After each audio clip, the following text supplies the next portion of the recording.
حضرت بلال بن رباح جو 6ویں صدی کے آخر میں مکہ میں غلامی میں پیدا ہوئے، نے اپنے ابتدائی سالوں سے ہی مشکلات اور جبر کی زندگی کا سامنا کیا۔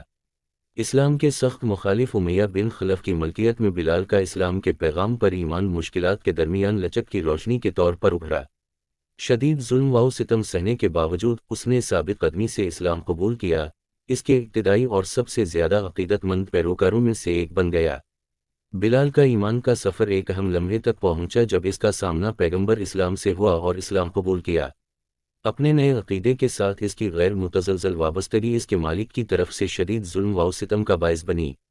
اس کے باوجود بلال ثابت قدم رہے، شاندار عزم کے ساتھ جسمانی اور جذباتی تشدد کا مقابلہ کیا۔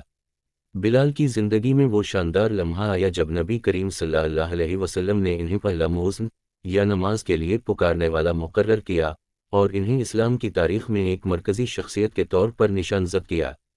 بلال کی سریلی آواز مکہ کی گلیوں میں گونج رہی تھی، جو وفاداروں کو نماز کی طرف بلاتی تھی اور جبر پر ایمان کی فتح کی علامت تھی۔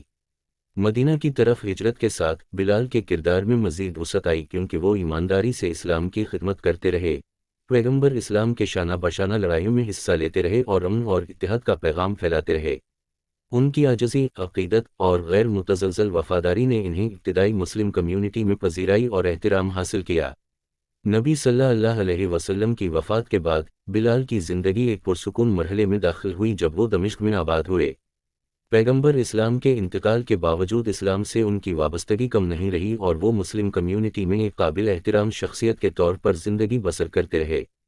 حضرت بلال بن رباح 640 عیسوی میں انتقال کر گئے۔ انہوں نے اپنے پیچھے ایک ایسا ورثہ چھوڑا جو پوری دنیا کے مسلمانوں کو متاثر کرتا ہے۔ اس کی زندگی کی کہانی ایمان کی طاقت، لچک اور مصیبت کے وقت ثابت قدمی کی مثال دیتی ہے۔